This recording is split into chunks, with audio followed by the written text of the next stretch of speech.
सूरत की famous Surti save khamani वैसे तो कई सारे तरीके से बनाई जाती है, लेकिन सब लोग अपने अपने तरीके से बनाते हैं।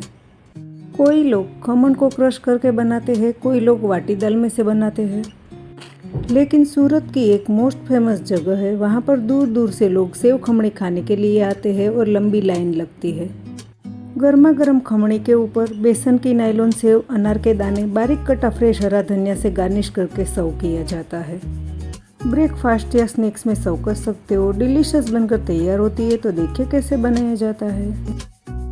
यहाँ पर मैंने 1 कप चना दाल साफ करके 4 से 5 बार अच्छे से धोकर ओवरनाइट के लिए सोक करने को रखा था।